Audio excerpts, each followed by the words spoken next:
presiden, hei pemerintah, di masa corona, kenapa rakyat kalian kurung dalam rumah, tapi tidak kalian beri makanan dan tidak kalian berikan kebutuhan pokoknya? Itu dibilang meresahkan. Saya tanya, itu meresahkan? Anak-anak Surabaya kurang kecoro nih. Meresahkan? Meresahkan? Provokasi? Provokasi? Meresahkan atau pembelaan? Meresahkan atau pembelaan? Meresahkan atau pembelaan? Kalau sama kita hujan, saudara. Meresahkan atau pembelaan? Meresahkan atau pembelaan? Siapa yang saya bela? Siapa yang saya bela?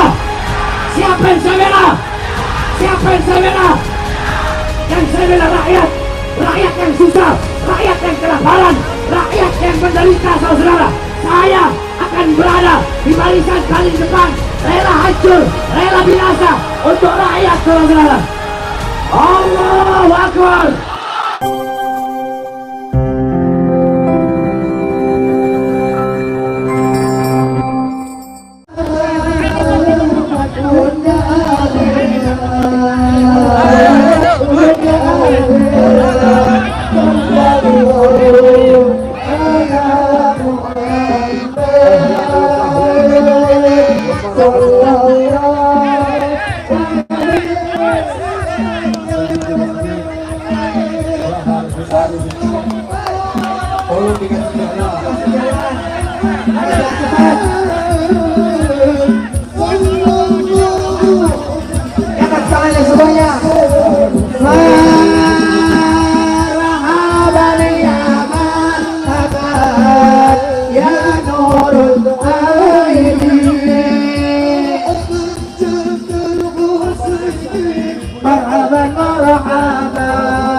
Nabi Muhammad.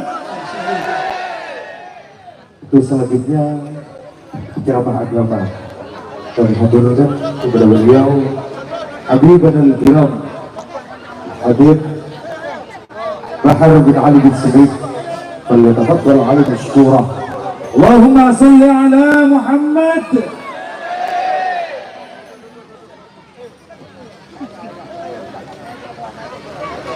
Dimohon kepada semua hadirin untuk tidak beranjak dari tempat duduknya. Ini hujan-hujan rahmat insyaallah. Allahumma shalli ala Muhammad. Untuk berjamaah dimohon untuk kembali di tempatnya. Kami mohon untuk kembali di tempatnya. Terima kasih.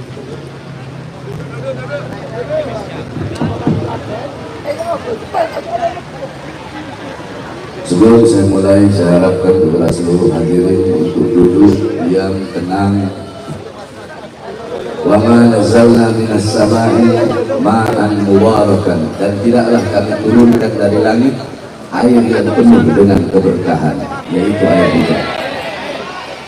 Tak tahu kenapa saya ini setiap acara Habib Syaugi hadir pasti hujan. Pasti hujan kan? Berkali-kali. Keramat Nabi Syaugi. bukan Habib hitam, Habib ungu. Saudara-saudara, sebelumnya mohon maaf saya tidak bisa lama dan mohon maaf terlambat. Saya ini berangkat tadi pagi jam 8. Saya berangkat jam 8 dari Sanana, Kepulauan Sula, Maluku Tenggara. Pesawat jam 8 dari Kepulauan Sula langsung ke Ternate. Dari Ternate langsung ke Manado. Dari Manado langsung ke Makassar. Dari Makassar langsung ke Surabaya, baru sampai tadi jam 9. Jadi satu hari 5 provinsi hanya untuk saya datang kemari untuk jamaah Surabaya.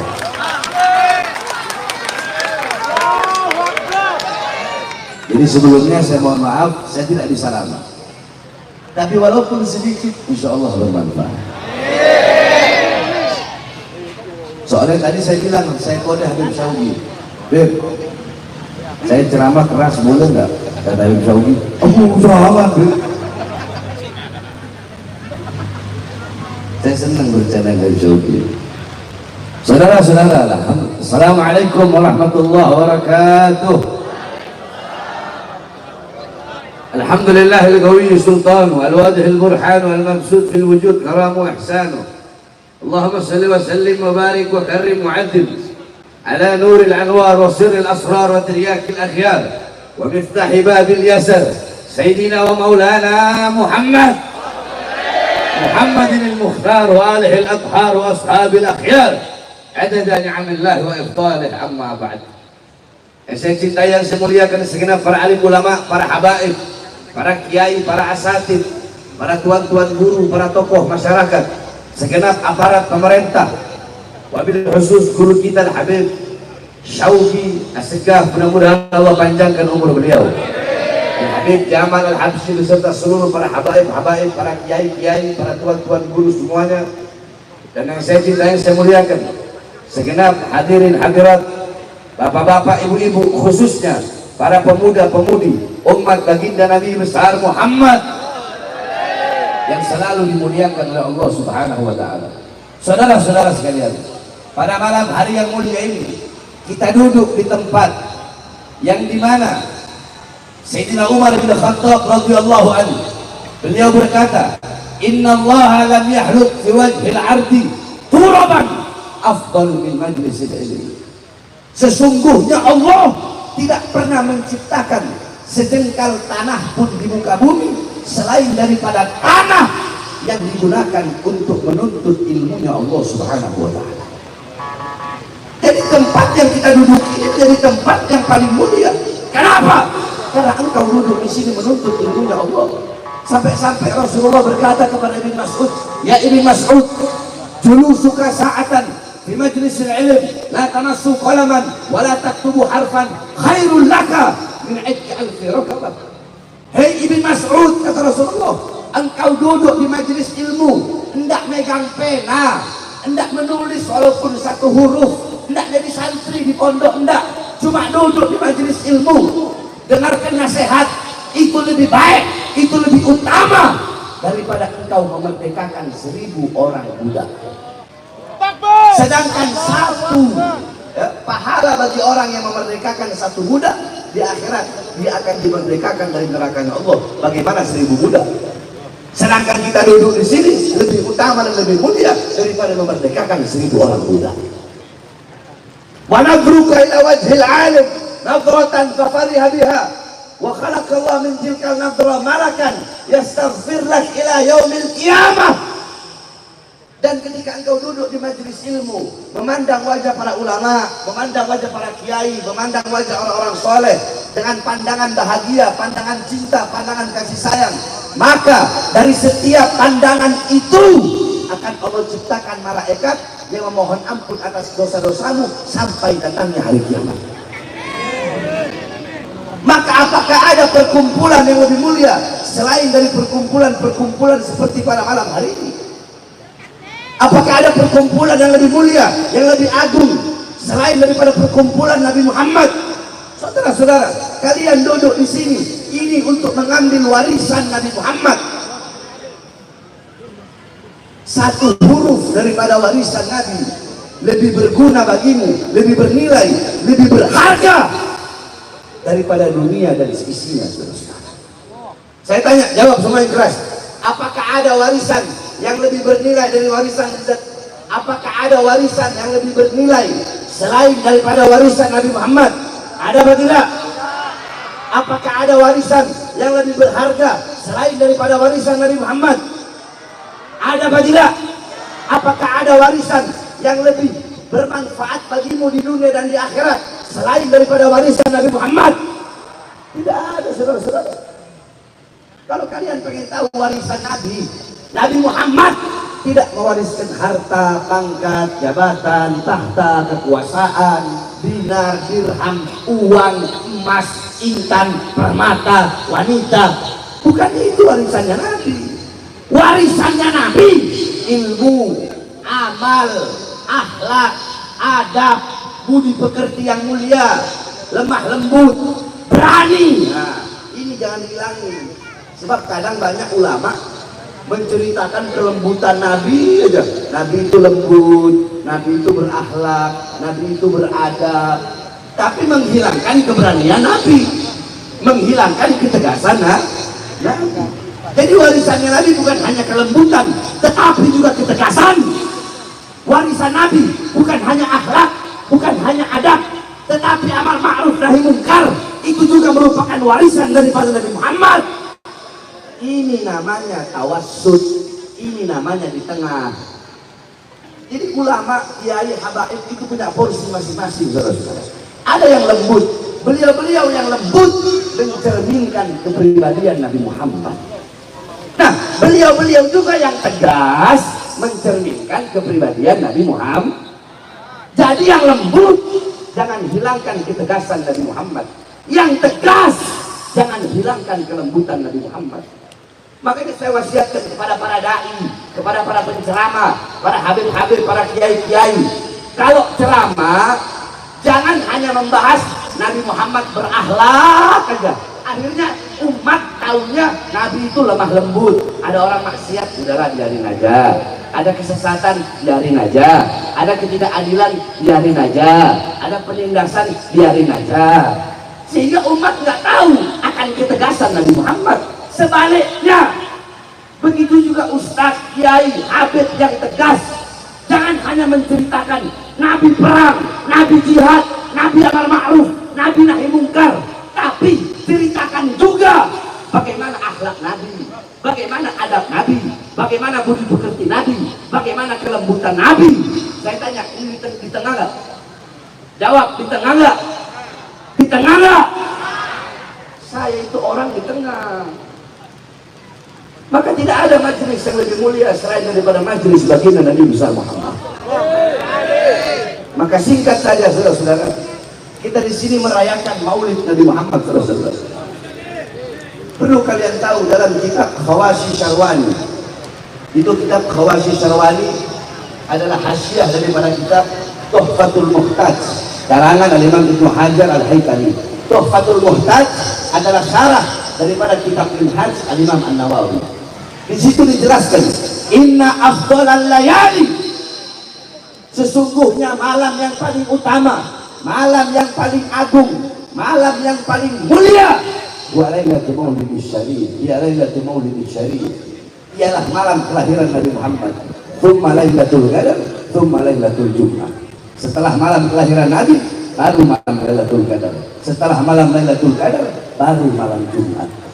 Jadi malam yang paling mulia, hari yang paling mulia di muka bumi adalah hari kelahiran baginda Nabi besar Muhammad sallallahu alaihi wasallam.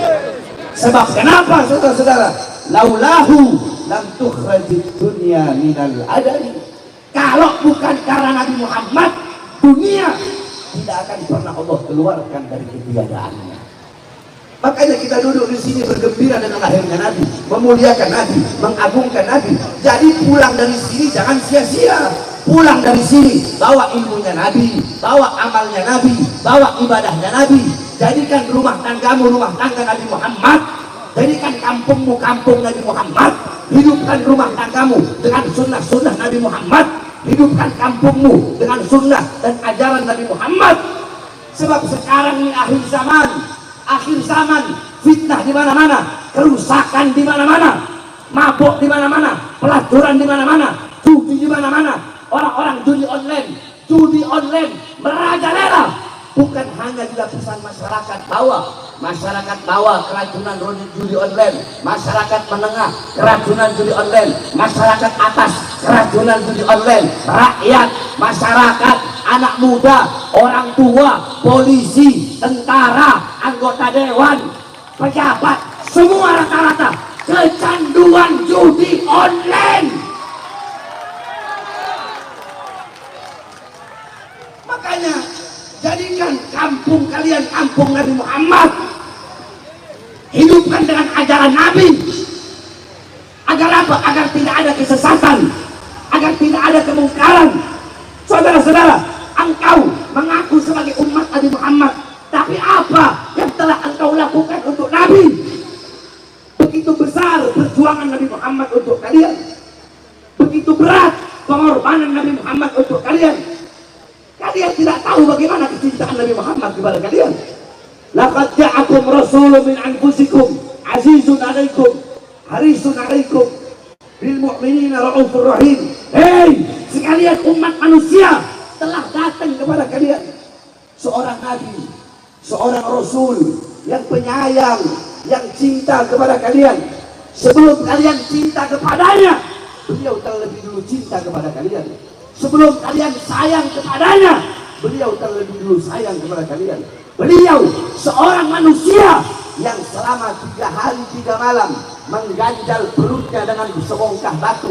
Beliau kelaparan, bukan untuk sahabatnya, bukan untuk ahlul baitnya, bukan untuk keluarganya, bukan untuk anak cucunya, tapi beliau kelaparan untuk kita sebagai umatnya, saudara-saudara. Beliau seorang manusia yang gigi gerahamnya pernah patah. Demi siapa? Demi kita sebagai umatnya.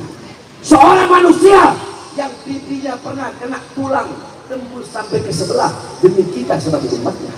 Seorang manusia yang ketika beliau pergi ke kota Taif, kalau ulama-ulama sekarang, pendakwah sekarang, mereka pergi ceramah ke sana, dakwah ke sana, disambut dengan karangan bunga, disambut dengan buah-buah, disambut dengan puji-pujian. Tetapi Nabi Muhammad ketika beliau ingin mendakwahkan Islam di kota Taif, beliau disambut dengan batu, disambut dengan hujatan, hinaan, cacian, makian. Kalau ada yang ngomong atau nggak ada yang fokus, saya berhenti sekarang. Saya udah bilang, saya nggak akan lama. Tolong fokus. Bu, ini air hujan, bukan api, bukan. Surabaya kota pahlawan, masa sama kena air hujan ini, lembek.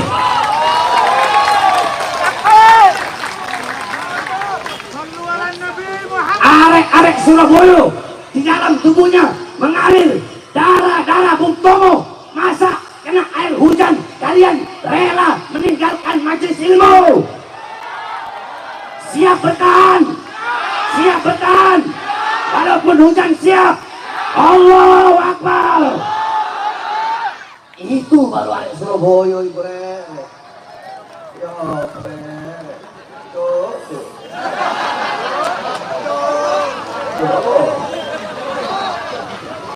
Perasaanmu apa besok muncul? Aku pondok deh bangun, jadi aku nih bangun. Jadi dia ngomong terus biasa mau kali ngomong cancuk. Paham? Kita sampai lupa dulu, sampai mana dulu? Bahasa apa dulu? Rasulullah, perhatikan. Rasulullah SAW, bagaimana kecintaan beliau kepada kalian? Perhatikan. Satu waktu Rasulullah pernah mendoakan Sayyidatuna Aisyah. Mendoakan siapa? Sayyidatuna Aisyah. Karena Sayyidatuna Aisyah melakukan hal yang beliau sukai. Beliau doa, Allahumma ighfir li Aisyah ma qaddamat wa ma akharat. Ya Allah, ampunilah dosa-dosa Aisyah yang telah lalu, yang akan datang. Mendengar doa Nabi Muhammad, Siti Aisyah langsung berlari dari kecil kayak perempuan yang lagi senang gitu. Kata Rasulullah, apakah kau senang wahai Aisyah? Ya, siapa yang tidak senang didoakan oleh makhluk mulia seperti itu? Apa jawab Rasulullah? Wahai Aisyah, jikalau engkau senang dengan doaku yang seperti tadi, maka maka ketahuilah, doa seperti itulah yang setiap hari aku mintakan kepada Allah untuk umatku. Bahkan Nabi Muhammad SAW, saya sebenarnya tidak kuat kalau mau cerita masalah ini. Tapi harus kalian ketahui agar kalian tahu bagaimana pengorbanan Nabi agar tertanam dalam hati kalian rasa cinta kepada Nabi Muhammad.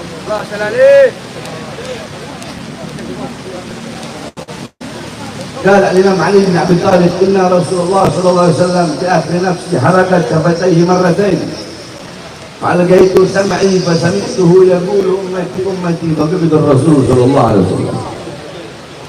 Al-Imam Ali bin Abi Thalib beliau berkata, pada saat detik-detik terakhir nafasnya Rasulullah, beliau menggerakkan bibirnya dengan 2 kali gerakan. Aku dekatkan pendengaranku, aku dekatkan telingaku, dan aku melihat, aku mendengar beliau berkata, ummati, ummati, umatku, umatku. Kemudian wafatlah Rasulullah. Saudara-saudara, ketika itu Allah memerintahkan Jibril dan Israel. Allah berkata, wahai Israel, datanglah engkau dengan Jibril untuk mencabut nyawa kekasih yang paling kucintai, makhluk yang paling mulia, makhluk yang paling agung. Saat ini adalah saat-saat pertemuanku dengannya. Aku rindu berjumpa dengannya. Pergilah cabut nyawanya. Namun engkau izin dulu kepadanya, mau atau tidak dicabut nyawanya. Kalau dia mau, cabut nyawanya. Tapi kalau dia tidak mau, jangan kau cabut nyawanya. Pergi Israel. Ketika Israel berdiri di depan rumah Nabi Muhammad, ketika itu Nabi Muhammad sedang sakit, Israel mengetuk pintu rumah. Pintu rumah dibuka oleh Sayyidatuna Fatimah. Ketika pintu rumah dibuka, Sayyidatuna Fatimah berkata, siapa engkau? Israel menjawab, aku adalah pemisah antara kehidupan dan kematian. Aku yang menjadikan anak-anak menjadi yatim. Aku yang menjadikan para istri-istri menjadi janda. Aku adalah Malikul Maut, dan aku diperintahkan oleh Tuhanku untuk mencabut nyawa kekasihnya, yaitu nyawa baginda Nabi besar Muhammad. Siti Fatimah masuk ke dalam rumah menangis di pangkuan ayahnya dan berkata, wahai ayah, kau akan pergi meninggalkanku, kau akan wafat, nyawamu akan dicabut. Rasulullah mengusap kepala Sayyidatuna Fatimah dan berkata, wahai anakku, jangan kau bersedih, karena engkau adalah manusia yang pertama kali akan menemuiku kelak, dan engkau manusia yang pertama kali akan menyusulku setelah kematianku. Masuklah Israel mengucapkan salam kepada Rasulullah. Rasulullah berkata, ya Khalil Jibril, wahai kekasihku Jibril, aku belum mau meninggalkan umatku kalau Allah belum memberikan jaminan kepada umatku. Pergilah Jibril menghadap Allah. Kemudian Allah berkata kepada Jibril, Bashirhu innahu awwalu nasin kharijun minal ardi idha bu'isu wa sayyiduhum idha jami'u. Fabashirhu annal jannah muharramatun alal umam qabla an tadkhuluha ummatuh. Katakan kepadanya, wahai Jibril, jaminan dariku untuk umatnya, bahwasanya sorga aku haramkan untuk dimasuki oleh umat manapun sebelum sorga dimasuki oleh umatnya. Rasulullah berkata, al-an karataini, sekarang aku puas, aku bahagia, aku senang. Nabi Muhammad di saat detik-detik terakhir nafasnya di akhir hayatnya masih memikirkan nasib kalian sebagai umat. Dicabut nyawa Nabi Muhammad. Jika dicabut nyawa Nabi Muhammad, Nabi Muhammad mendesah, Nabi Muhammad merasakan sakit. Dicabut nyawa Rasulullah. Rasulullah berkata, wahai Israel, apakah seperti ini rasa sakit dicabut nyawa? Israel berkata, ya Rasulullah, seperti inilah rasa sakit dicabut nyawa. Rasulullah menjawab, apakah rasa sakit seperti ini juga yang nanti akan dialami oleh umatku? Israel berkata, ya Rasulullah, bahkan lebih sakit dari ini ya Rasulullah. Mendengar itu Rasulullah menangis. Itu tangisan terakhir Rasulullah. Rasulullah mengangkat tangannya dan berdoa. Doa yang menutupi kepergian Nabi Muhammad. Doa yang menutupi wafatnya Nabi Muhammad. Tahukah kalian apa doa itu? Rasulullah mengangkat tangan dan berkata, Allahumma khaffif ala ummati fi sakratil maut wa thaqil alayya. Ya Allah, ya Rabb, ringankanlah sakratul maut umatku dan berikan seluruh penderitaan, seluruh beban, seluruh rasa sakit sakratul maut umatku, berikan dan limpahkan kepadaku. Biar aku yang menanggungnya ya Rasulullah, ya Allah. Mereka tidak akan kuat merasakannya, mereka tidak akan sanggup. Biar aku menanggung rasa sakit seluruh sakratul maut umatku. Aku pemimpin mereka, aku nabi mereka. Biar aku yang menanggung seluruh rasa sakit sakratul maut umatku. Apa yang telah kalian lakukan untuk Nabi Muhammad? Nabi Muhammad mengorbankan nyawa, jiwa, darah, pagi, siang, sore, malam berdakwah menyebarkan Islam, agar Islam sampai kepada kalian, agar iman sampai, agar ilmu sampai, agar ulama sampai, agar masjid sampai, agar kopiah sampai, agar baju koko sampai, agar sorban sampai, agar sarung sampai, agar akhlak sampai, agar adab sampai.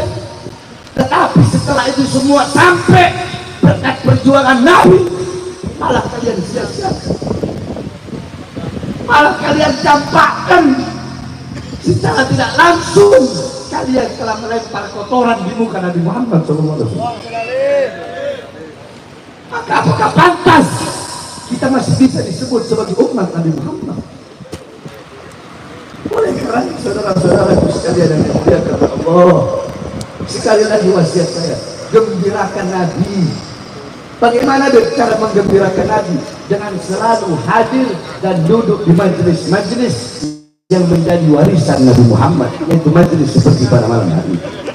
Jangan jauh dari ulama, jangan jauh dari para ustadz, jangan jauh dari para kiai, jangan jauh dari para habaib. Jangan engkau mudah terprovokasi, jangan engkau dipecah belah.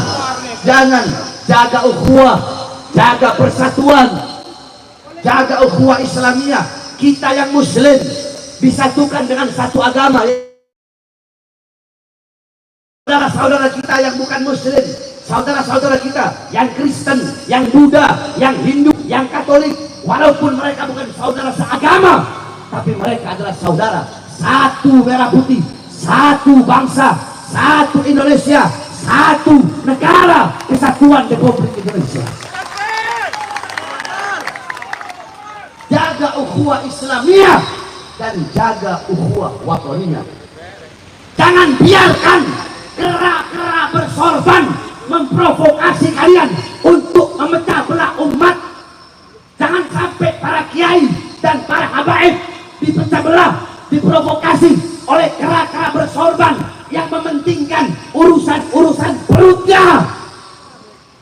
Apa yang sudah mereka lakukan untuk bangsa dan negara? Saudara-saudara, saya ini berkali-kali masuk penjara. Kenapa? Karena bela rakyat, bela bangsa. tidak akan kapok, tidak akan lelah, tidak ada kata capek. Emang ada pernah berubah ceramah saya? Saya tanya, ada saya ceramah berubah? Walaupun keluar masuk penjara. Kalian bayarkan saudara-saudara. Saya baru bebas. Siang bebas dari lapas. Siang bebas dari lapas. Malamnya saya ceramah. Waktu itu lagi corona tahun 2020 Covid. Saya tahu kalau saya ceramah ini pasti saya bakal ditahan lagi. Tapi saya ambil resiko itu, saudara. Saya ambil resiko itu. Saya nggak ada urusan sekarang ini, dari dulu sampai sekarang dan ke depan. Saya nggak ada urusan. Saya mau diracun kek, mau dibunuh kek, mau jangan di penjara, diracun, dibunuh, ditembak. Saya sudah tidak ada urusan. Tetap saya akan sampaikan kebenaran. Saya tidak akan pernah menundukkan kepala untuk bangsa, untuk negara, untuk rakyat. Jangankan hanya di penjara, untuk bangsa dan rakyat. Nyawa saya, jiwa saya, darah saya murah harganya, tumpah untuk negara kesatuan Republik Indonesia, saudara. Saya masuk penjara bukan korupsi, betul? Saya bukan koruptor, saya bukan narkoba, saya bukan maling uang rakyat, betul?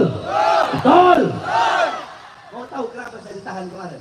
Sampai dibawa ke Nusa Kambangan, diborgol tangan saya, diborgol perut saya, diborgol kaki saya, tangan, perut, kaki, jalan begini.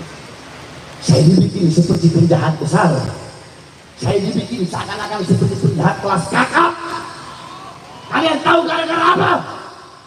Gara-gara ceramah saya. Mau tahu nggak apa sih ceramahnya? Ceramahnya katanya dianggap meresahkan. Ceramahnya katanya dianggap provokasi. Nah sekarang saya mau tanya kepada masyarakat Surabaya. Waktu itu saya bilang, Presiden, pemerintah, di masa corona, kenapa rakyat kalian kurung dalam rumah, tapi tidak kalian beri makanan dan tidak kalian berikan kebutuhan pokoknya? Itu dibilang meresahkan. Saya tanya, itu meresahkan? Ada Surabaya kurang kecorone. Meresahkan? Meresahkan? Provokasi? Provokasi? Meresahkan atau pembelaan? Meresahkan atau pembelaan? Meresahkan atau pembelaan? Sama-sama kita hujan, saudara. Meresahkan atau pembelaan? Meresahkan atau pembelaan? Siapa yang saya bela? Siapa yang saya bela? Siapa yang saya bela? Siapa yang saya bela? Yang saya bela rakyat. Rakyat yang susah, rakyat yang kelaparan, rakyat yang menderita, saudara. Saya akan berada di barisan paling depan, rela hancur, rela binasa untuk rakyat, saudara. Allahu Akbar, Allahu Akbar. Indonesia merdeka, merdeka, merdeka, merdeka. Allahu Akbar. Hidup anak-anak Surabaya, hidup anak-anak Surabaya. Allahu Akbar. Terakhir sebelum saya tutup, saudara-saudara, sebentar lagi pilkada, betul? Woi, diam. Sebentar lagi pilkada, betul? Betul. Saya ingin memberikan saran, siapapun calonnya, kalau ada 2 calon atau 3 calon atau 4 calon, maka pilihlah dari keempatnya atau ketiganya atau keduanya. Pilih yang kalau semuanya baik, pilih yang paling paham. Ada calon, dua-duanya baik atau tiga-tiganya baik, empat-empatnya baik, maka pilih yang paling. Nah, andaikan ada calon 1, 2, 3 atau 4, empat-empatnya bangsat, empat-empatnya biadab, rusak, maka pilih yang paling ringan kebangsatannya. Paham? Kalau empat-empatnya buruk, berarti pilih yang paling ringan keburukan. Yang penting jangan sampai hanya gara-gara beda pilihan kita saling terpecah belah, betul? Kita saling mencaci maki, betul? Saya tanya masyarakat Surabaya, siap bersatu? Siap bersatu? Siap bersatu? Siap lawan kezaliman? Siap lawan kemungkaran? Allahu Akbar!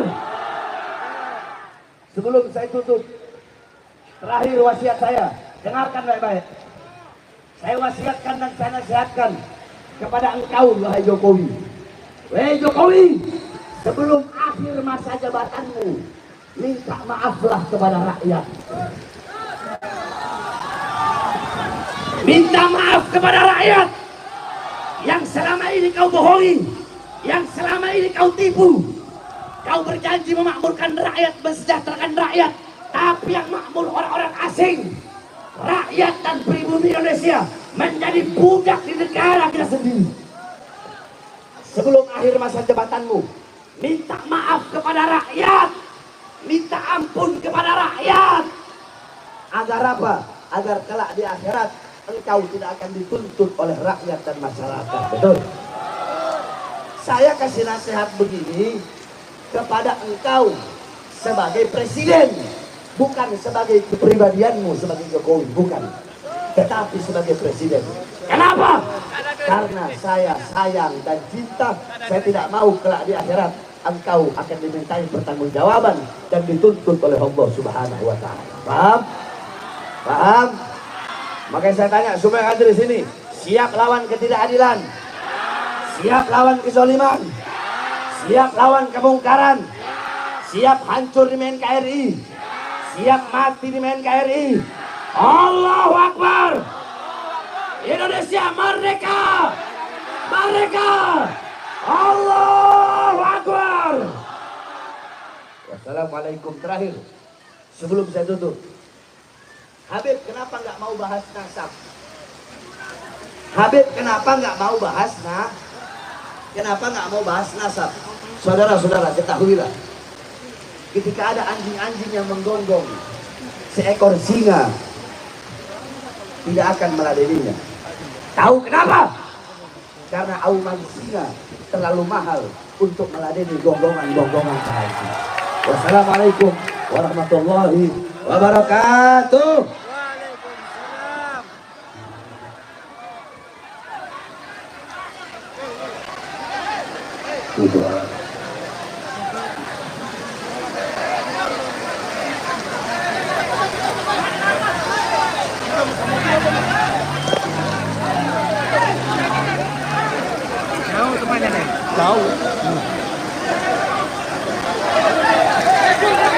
ربي فاجعل موتك معنا يا